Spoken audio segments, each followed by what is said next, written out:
Aquí tenemos dos elementos que se integran a este C5, que es CECI, en honor a que es el centro centro de C5, y el K7, que es este perrito que nos ayuda también. ¿Qué es lo que ahorita ya está saludando? Es muy educado, también C5 saludan. Con profundo orgullo, le damos la bienvenida a CECI y K5, los primeros robots diseñados para proteger a nuestras familias. Durante la conferencia matutina, fuimos testigos de una demostración en vivo donde estos guardianes tecnológicos no solo dialogaron con los presentes, sino que explicaron con claridad su gran misión. Toluca, Estado de México. Ahí, frente a cámaras, medios y funcionarios, apareció algo que hasta hace poco solo existía en las películas de ciencia ficción. Un robot con forma humana, que habla, que responde preguntas, que explica con voz propia cuál es su misión dentro del sistema de seguridad de México. Su nombre es CECI. A su lado, un perro robótico llamado K5, diseñado para vigilar calles, coordinar drones y reforzar la seguridad de millones de familias mexicanas. No es una demostración de feria tecnológica, es el corazón mismo del C5 del Estado de México, integrando inteligencia artificial de punta a la seguridad pública. Soyer del C5 Estado de México, asistente de inteligencia artificial para apoyar operaciones. Hey Ceci, dime cuáles son tus funciones dentro de C5. Mis funciones incluyen videovigilancia, monitoreo coordinado, análisis para ubicación, reconocimiento facial, lectura de placas, drones tácticos, atención ciudadana y 911 y enlace con negocios. También hay una especialización para casos de violencia contra mujeres. K5, por su parte, es el guardián incansable que nunca se cansa, nunca se distrae y nunca baja la guardia en el terreno. Y ahí, junto a los robots, la gobernadora Delfina Gómez explicó algo que muchos pasaron por alto. Todo esto se pagó con recursos estatales, sin pedir un solo préstamo, gracias a que el gobierno federal ha permitido que el Estado de México invierta en seguridad, en campo y en movilidad sin comprometer su economía. Pero lo que muy pocos entendieron esa mañana es que los robots, con todo y lo espectacular que resultan, no eran ni de lejos la noticia más importante del día. Detrás de esa demostración se escondía una cifra que está reescribiendo la historia de la seguridad en México. Y en lo que se refiere a lo que ahorita se ha hecho, pues todo lo materializado sí vale la pena aclarar lo que en estos 6 meses pues son con recursos estatales, con requisiciones extraordinarias al presupuesto y que además no hemos pedido ningún préstamo, ninguna situación que pueda poner en riesgo la economía del Estado. ¿Qué pasó ese mismo día que hizo historia y que ningún otro canal está contando?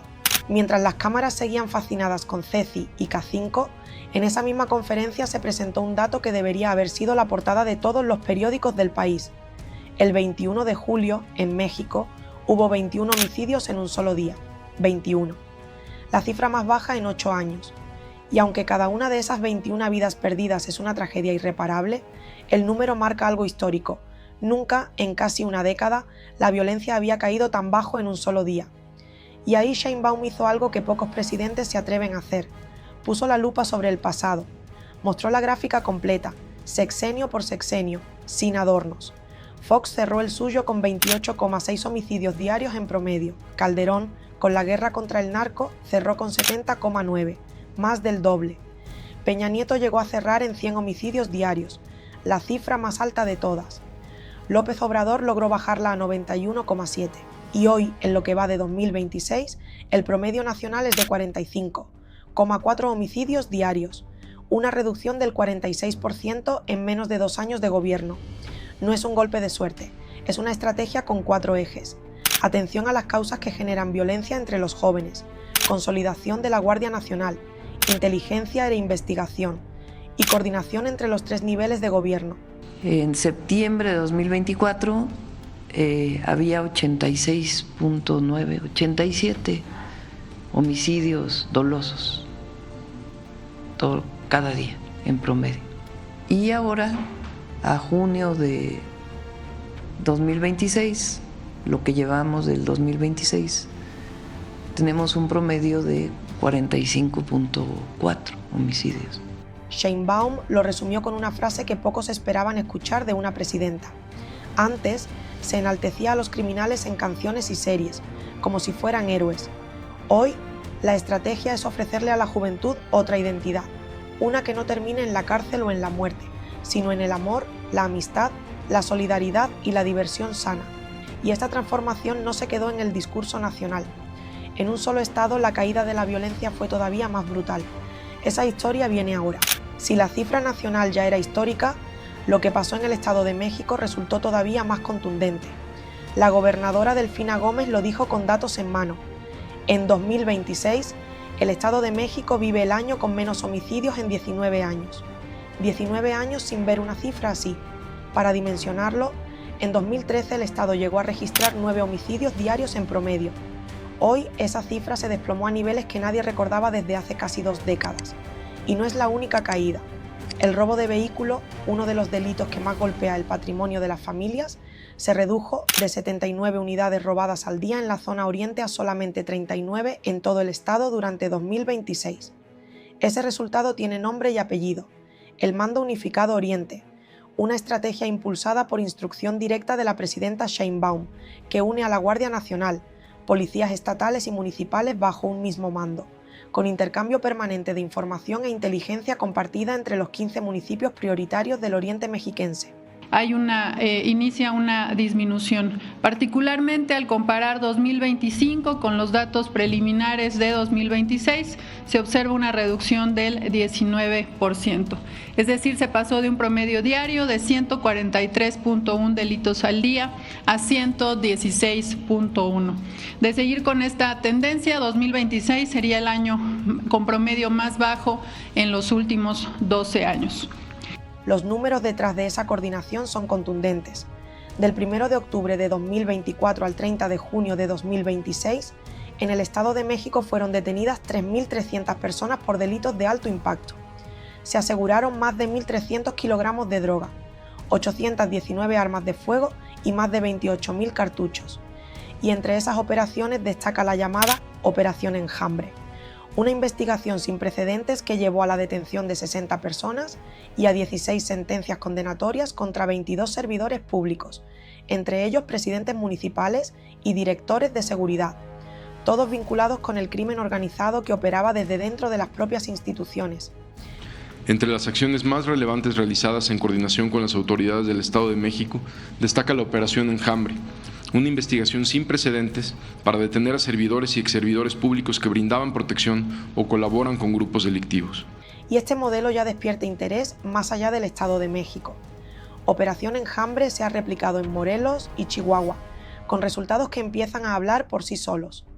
Pero detener criminales en la calle es solo una parte de la estrategia, porque hay otra guerra que se está ganando en silencio, una que ataca directamente el bolsillo del crimen organizado y protege a los más jóvenes.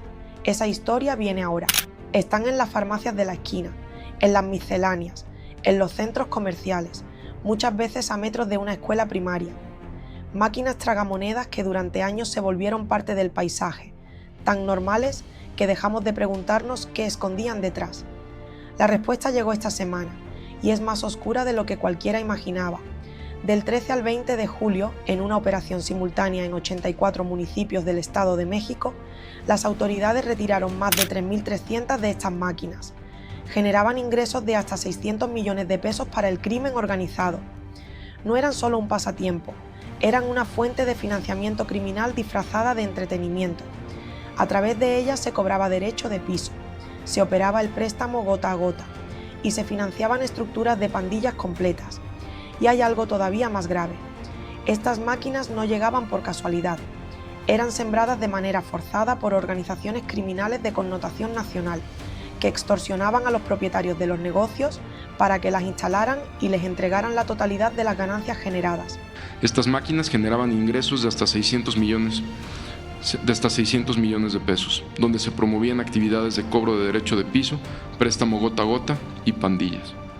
Con ello no solo se afecta la capacidad económica de las organizaciones criminales, sino que también se protege a niñas, niños y adolescentes de estos espacios que pueden ser utilizados para el reclutamiento de jóvenes por parte de la delincuencia organizada. Pero el daño más profundo no era económico, era humano.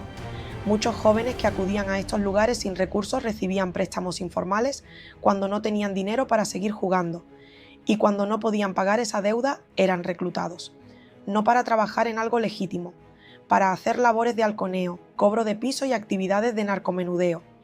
Un círculo perfecto de captación de menores, operando a plena luz del día, que nadie se había atrevido a nombrar así hasta esta semana. En apenas 8 días de operativo se logró reunir ya 7 centros de acopio con las máquinas incautadas, y el conteo del dinero decomisado sigue en curso porque la magnitud de la operación superó cualquier cálculo inicial. Es, hasta ahora, uno de los golpes más silenciosos y más efectivos contra el financiamiento del crimen organizado en el Estado de México. Y mientras se desmantelaba esta red de reclutamiento, en otra parte del país el cerco se cerraba sobre los nombres más buscados del narcotráfico mexicano. Esa historia viene ahora. Hay preguntas que un secretario de Seguridad podría evitar, y hay preguntas que Omar García Harfuch decide responder de frente, sin especular pero sin esconderse.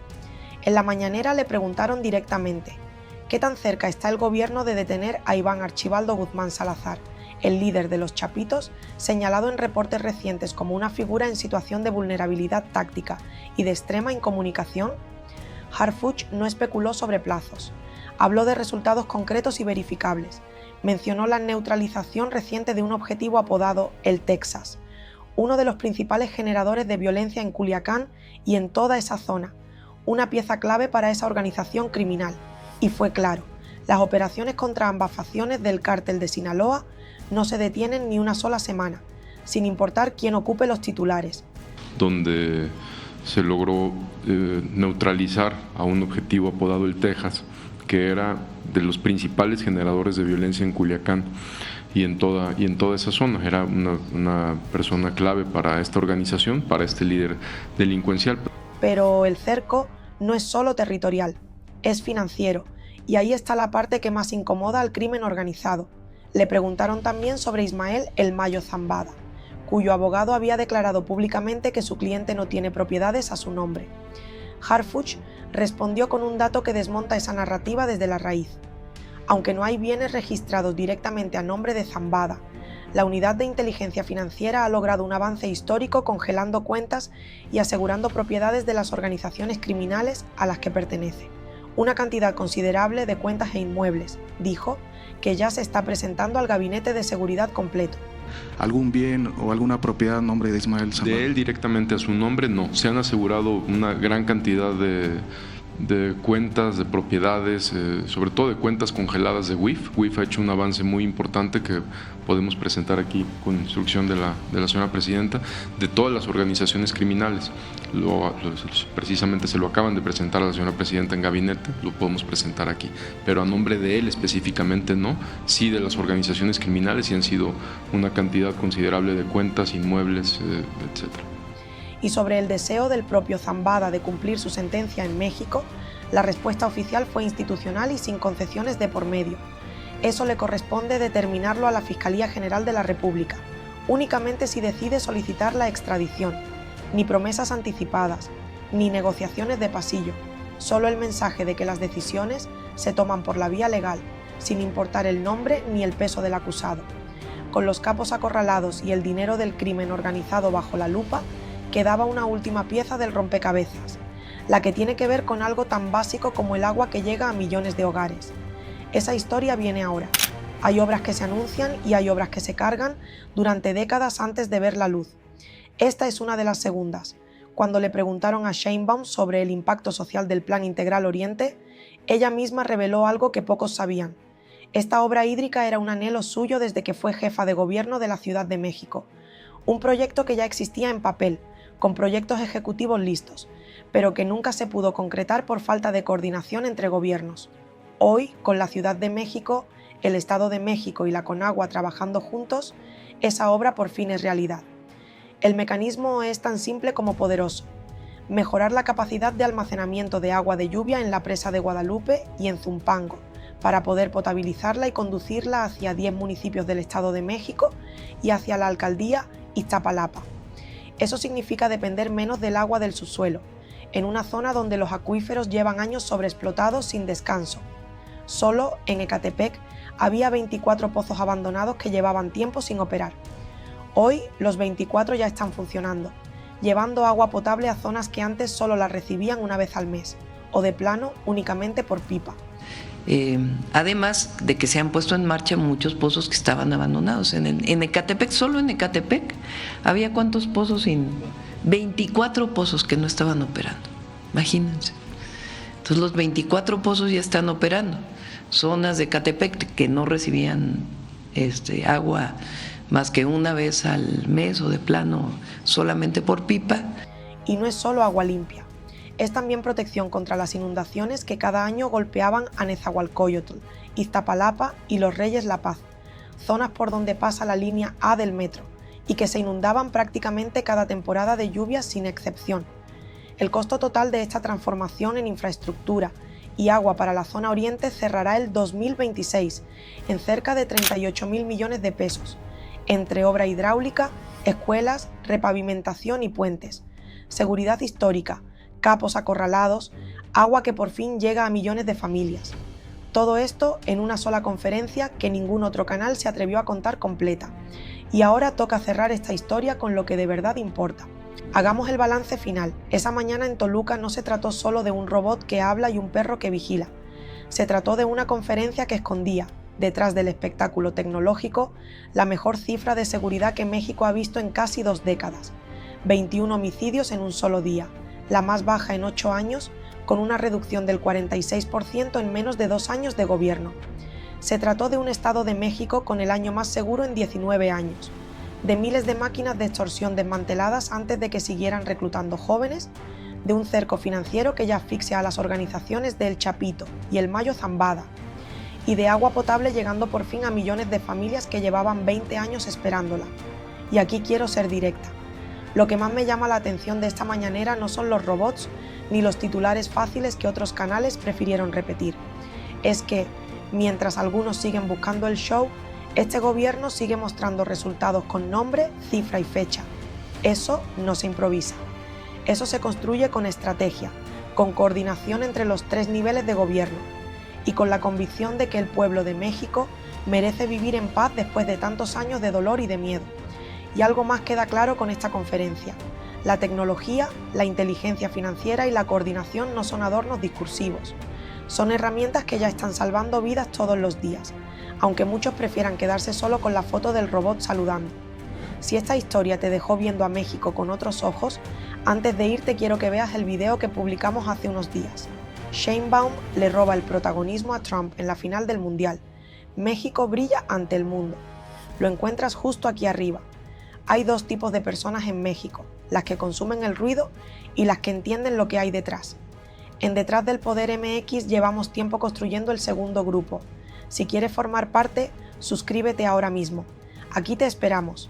¿Crees que algún día lleguemos a ver esa cifra de homicidios en 0 o el camino apenas comienza?